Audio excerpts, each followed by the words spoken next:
Elijah Parker is a Gene Keys guide, ambassador, and core member of the Gene Keys publishing team. The Gene Keys offer a set of teachings to guide personal growth and development through contemplation, inquiry, gentleness, and patience. Elijah facilitates both personal and group sessions with the Gene Keys for transformation in relationships, activating creative projects, and discovering the gifts inside life's challenges. In this first half of our conversation, we talked about magic and storytelling, collective truth and love, and creating resilience through vulnerability and intimacy with ourselves and others.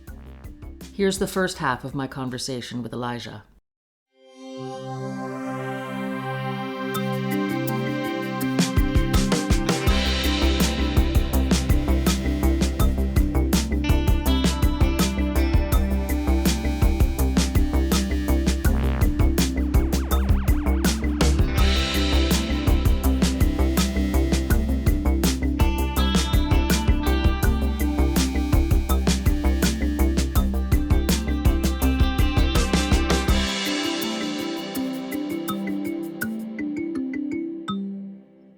So I'll just start by thanking you so much, Elijah, for making time to talk with me today because, first of all, because I'm kind of slightly enamored of the Gene Keys and think that's really cool, but also want to make sure that I get the fuller picture of you and what you do within and also beyond the Gene Key world. Great. Yeah, it's such a great invitation. So I'm going to start by asking you, what are the different things that you do? I've been one of those jack of all trades my whole life. Never really trained in anything, but find myself enmeshed in everything.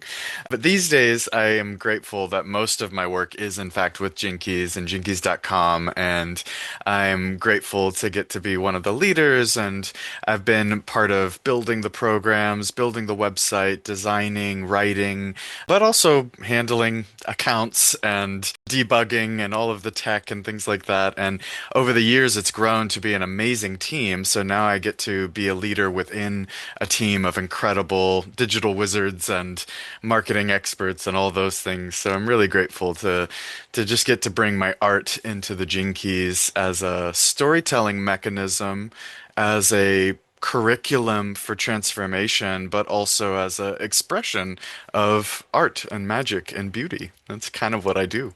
So maybe talk a little bit for people who aren't familiar with the Gene Keys, what that is about. Yeah, absolutely.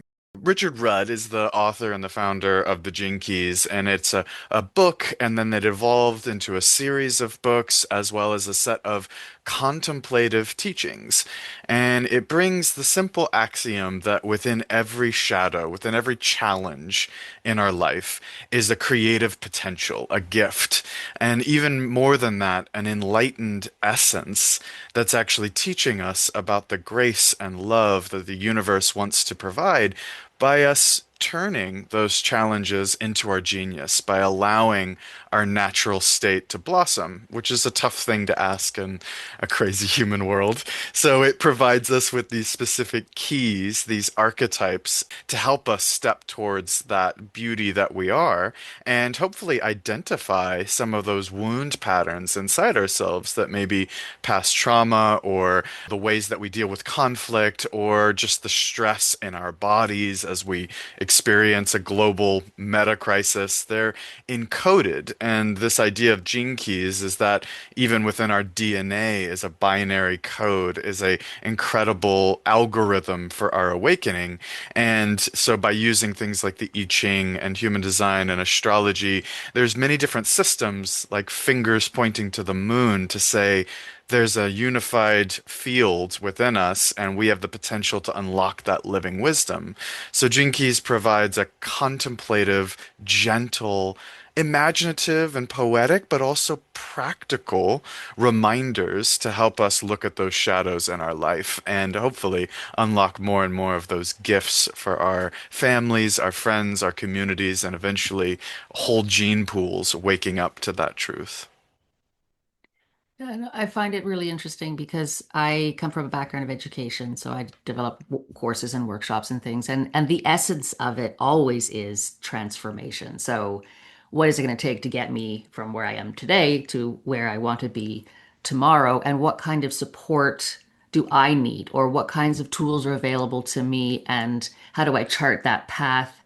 And then how, as an educator or as a designer of the program, what are the things that resources I put in place? Some people, want to be very personal in their work, and then some people really want to share and talk about it. Everybody needs different kinds of support at different moments. And so one of the things I think is cool about the Gene Keys is you just have this immense pool of resources that people can go and work through. But what would be some of the keys? Wrong word because we're talking about Gene Keys. What would be one of the key elements to helping provide structure for people to make really meaningful change? Absolutely. One of the things I've learned over time is that in a capitalist society where spirituality or just even mindfulness and meditation, there are these breakthrough moments that we as a species are recognizing, wow, we've forgotten what community can really be for our health, safety, and growth. We've forgotten that slowing down and breathing can actually lead us into states of peace and calm that amplify our production, not actually, they're not barriers to our productivity. And so within a world where that becomes a lot of hype and a lot of tools and transformations and techniques and all of these things, it can get disorienting because there's all the flash and glamour of what are we here to build and create and do. And then there's the simplicity of coming back into our rich inner lives. And so one of the things that I've found is that catharsis, those moments of breakthrough, as important as they are for transformation, that's not transformation in itself, right? Catharsis is part of transformation, but over time, commitment to the slower, longer mutations inside us, those feeding and nurturing the garden of our healthy habits and healthy attitudes and way of being, it takes time. And time is not easy or simple or good to sell. Time is it requires patience and courage, and it takes failure. It takes falling off the horse. And so what I love about the Jinkies is that the approach is about gentleness and inquiry and self-compassion as well as compassion with other. And I've found as a storyteller, the best way to encourage that is to hold a creative container long enough. There's a principle in physics of entrainment, right? Of if you can maintain a frequency long enough, it can actually help harmonize other frequencies and follow that particular rhythm. So what we've discovered is in an internal solo practice, you have to create those pauses throughout your day, throughout your life to drink in the more slow contemplative process. And in a learning system, some people have the willingness to do that and find that for themselves. And some people like to feel the group doing that. So we hold group containers over long periods of time. And some people just need the imagination and something worth pausing for. And so I think that's the magic of storytelling is it reminds us why we slow down, why we come into these states of communion with ourselves at first. So I hope that the Jinkies provides that library of rich resources. One of its ways is to help make there be a fertile spring so that you keep coming back into that simplicity and that presence, whether it's just by reading the book or listening to the audios or maybe doing one of our deep dives together where you're in a community experiencing the Gene Keys individually and yet also collectively. I'm in the Star Pearl right now, and it's been extremely difficult. Thank you, Elijah. There's parts of it that are really not so much fun. But one of the things that really struck me at the beginning, you were on a webinar with Richard, and it was one of the early ones. I don't think it was the very first one, but you were very open about sharing your own journey in the Star Pearl, and you had kind of hit a wall. And as a participant, when you see the leaders of the program be very open and honest about how you're finding the journey challenging, I just wanted to tell you that that was a very powerful thing. Like I really appreciated that you were willing to be open and that it wasn't like we've got this all figured out, you know. You guys, you'll get there eventually, but we're already there. And Richard too, both of you are very honest about saying, nope, we're just on the same journey as you, and it can be a struggle. It's not easy. 100%. Thank you. I really Yeah. appreciate that. It's really important to me. Not only is it the safer thing to do because we're all humans, so we'll probably fall off that pedestal one day or another. No, but really it is a genuine thing that working in a business that is connected to transformation, you have to be willing to be in that transformational cauldron yourself because the universe comes knocking. And I think that it's been humbling for me, you know, going through waves and transitions where this content, its nature is to poke at my shadows, to help me poke at my shadows, and really acknowledge that, hey, there's another illusion that's been formed out of a need for safety. And I can express that. I can wait until it gets so bad that I get sick or I get hit by a car or the universe just rattles my cage so hard that I have to wake up. Or I can gently, lovingly, playfully even, okay, there's more edge for me to grow into. And I would much rather do that with other humans with vulnerability and honesty and intimacy because I believe that's where we're going to build resilience as a larger culture again. It's something I found in smaller, intimate communities, living in community, the resilience that's created through that vulnerability and intimacy, as well as in my marriage and friendships and things. And I do feel we're at a precipice as a global community to be more honest with our transformation with each other. So thank you. I'm glad that it's reflected in that way because it is an honest journey for us individually and even as a business or as a team. We're all going through these big transformations together. But the Gene Keys approach is to remember to be honest and gentle with that which comes up, and even more beautiful to see it when it's in community. Oh, wow, I know that part of that story for myself. I can hear your story, and it actually informs and strengthens my journey. My introduction to the Gene Keys was, I know I'm not remembering the name of the program, but when you're like 7 or 8 people and The Delta. a Delta. Okay. So I did the Delta and I knew nothing about the Gene Keys. Like I think I got the book, but I was like, I don't know, that my style is a little bit like just sort of jump in and experience it and then backpedal and try to read a little bit more foundationally about what we were doing. But for somebody like me, it was my very first time of actually being open and honest with people I didn't know. It was such a shock. So you're on a call, like on a Zoom call with 7 or 8 people, and you don't know each other, and you're talking about really, really personal, sort of slightly disturbing things about yourself, and kind of having to say, like, I did a thing, and then I had to think about it, and I did it twice at the Delta, and both times I started with the self, like Gene Key 27, selfishness, and I'm like, oh God, this is awful having to think about what this means. I'm making it sound worse than it is, but I remember the moment when it was my first time to talk, and everybody's silent. You share, and nobody said, first of all, obviously nobody says you're a big idiot, but also nobody says good or bad, no comment. Just take it in without anybody trying to solve your problem for you or, give you nothing, just to be listened to. And I realized in that moment how incredibly powerful it was to open yourself to be seen without any expectation of anything in return and just to be seen. And that actually is one of the things I think that got me started along this path of this podcast, was that Wow. experience. Because in my family where I come from, there is none of that. That is not happening. I did not know anything about, I did not know how to do that.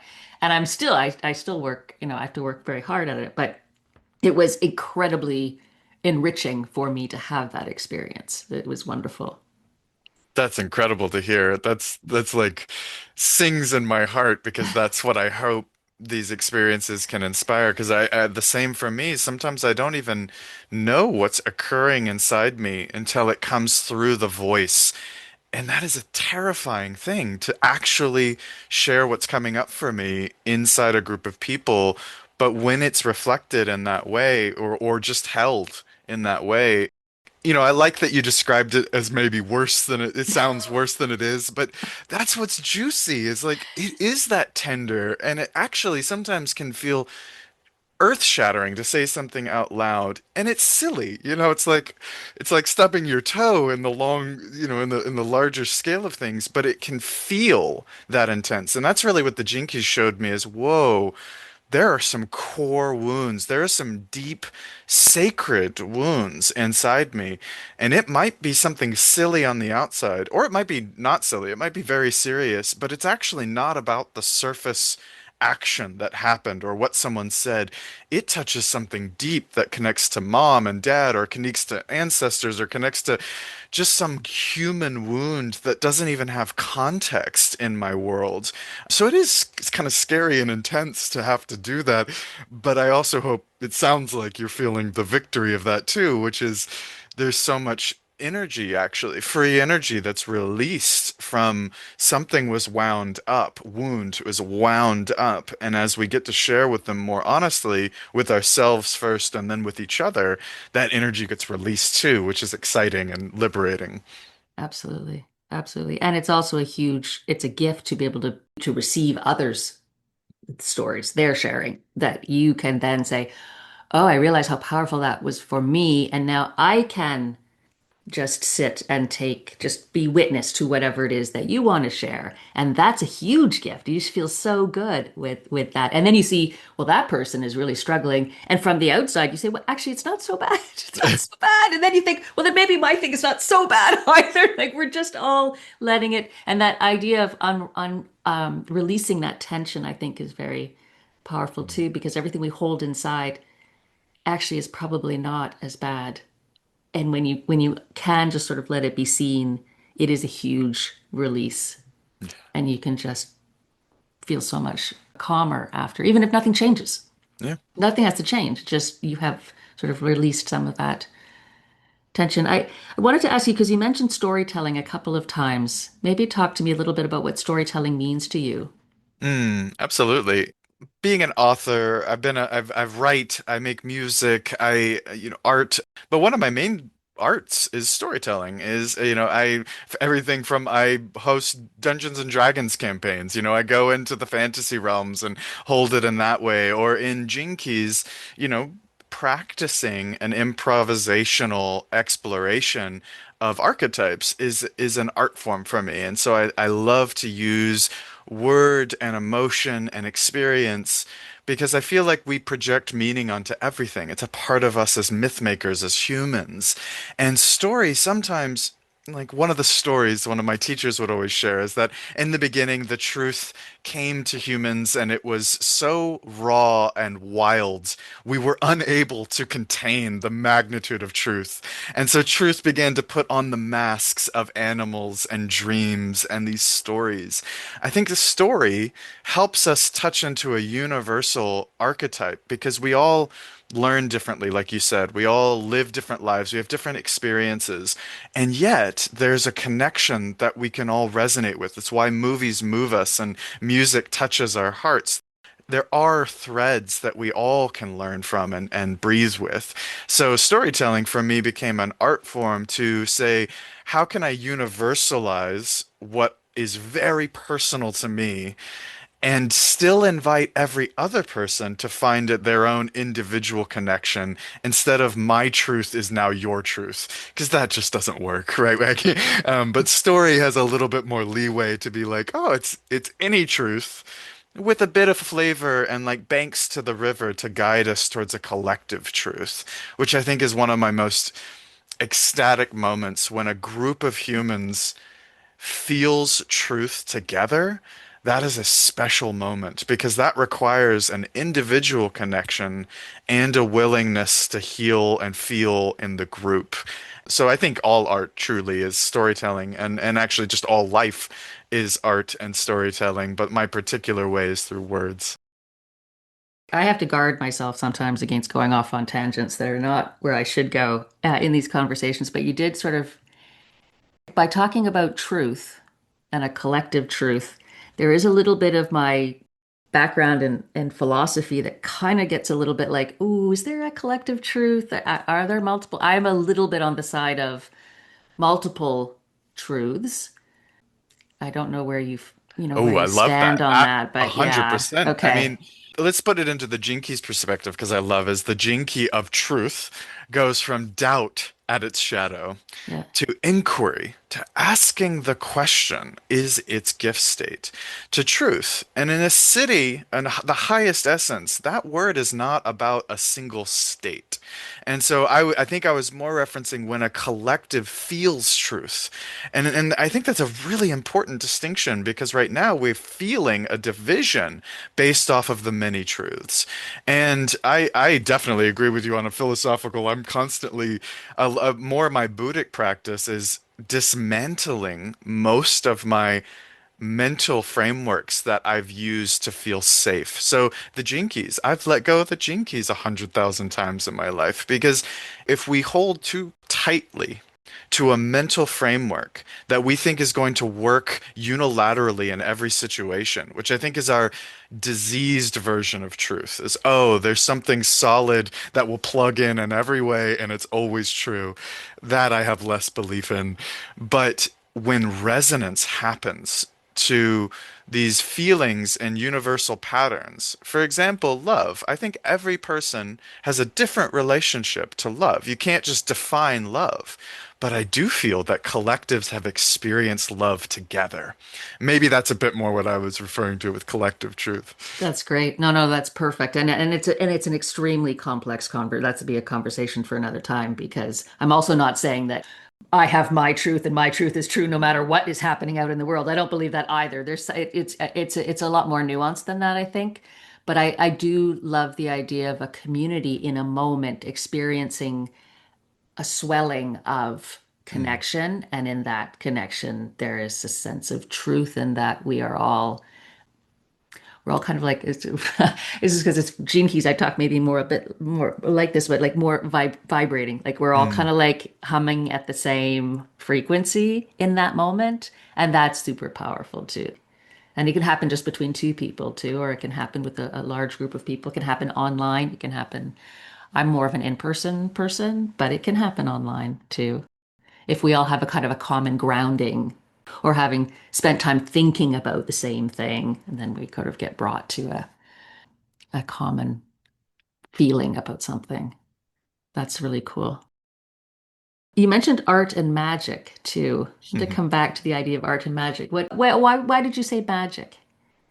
Magic is one of my favorite words. It's how if I introduced myself to someone, I ask, what is your magic? Because I think that we often think of art as painting and music and something physical that you have to have crafted something. But for me, magic is what we are. If we allow ourselves to be the natural, authentic love that we are, that creates magic. And often we consider the real world has these boundaries and these structures, and we're stuck in them. And for me, magic requires a little bit of structure, requires a cauldron. So when you make a song, when you make music, you have a cauldron, you have a container of that song, but the magic is the feeling. There's a state, ecstasis, right? Like this turning into the flow state that happens inside music or in art or dance or lovemaking. You tune into a frequency where this particular part of your thinking mind isn't as rigid and you enter into flow. And from that, meaning is just overflowing. That's when you see someone on stage jamming and you just feel something that is beyond thinking. That for me is an expression of magic in the mundane, in our world around us. And so there's been many practices of magic, Western mystery school magics and Taoist mystery school magics and all these lineages of tuning into the secret principles of the world. And the Jinki speaks to that at times, of these different lineages touching into the living wisdom of life. So magic for me is an act that we can choose to enact with, but it's also the natural state of the world when we give it the space. You're so passionate and so articulate. And at the same time, you're talking about things that I would say, for myself, maybe 15 even 10 years ago, I would have been like, ooh, Fair enough. magic. What is he talking? What is this guy talking about? What happens when you meet people who are maybe more rigidly traditional of what they believe to be truth, and they don't believe in things like gene keys and magic, and they think that that's all airy fairy stuff. I definitely don't go around necessarily talking too much about. And I think that's a part of the mystery part of it is tuning into what do people care about? That's what I like to listen to. It's like, wow, that person smiled so deeply when they saw their kid running across the playground. That's a moment of magic that I can lean into and be like, oh, like what, how long has that been part of your life? And you can open these doorways because I think words are very powerful. And I totally understand that I have that. That's one of the reasons why I like fantasy and music, things that people tend to suspend their disbelief for a moment because the container says it's okay to. And I like to play games, and including like very normal games, because suddenly, an adulting adult that takes off their armor to play with cards and money and joke and laugh, and suddenly those experiences of emotion, of kind of tender raw emotions, start to come out. You also see it at funerals and at weddings and at births, which is the last of our ceremony, right? The last of our ritual that our culture still has. And it's just important to just be available. That's what I try to do, is I just be available for a moment of openness without trying to force. I'm long past my own evangelical days of trying to wake people up. I've lost the drive, and instead I try to model the value system that I've found through more magical, airy-fairy, fun, fantastical things inside conversations, because really at the end of the day, what are the values of kindness and integrity and open communication that we want to model, even with people who I disagree with completely, which is a vital skill for us to discern, especially right now, as technology has opened our minds to a completely new, our neurology, our physical neurology has not kept up with technology. And now we are open to many more ideas, but not with the same digestion that our organic bodies were kind of designed for or have evolved into. So I do feel like it's very important, even with that whole conversation about collective truth. That's my ecstatic idealism in my heart, is I want that feeling. My cynical realist is constantly saying it is the most dangerous thing in the world for me to say that there's a collective truth and a collective love, because that is what leads to horrifying atrocities at the same time.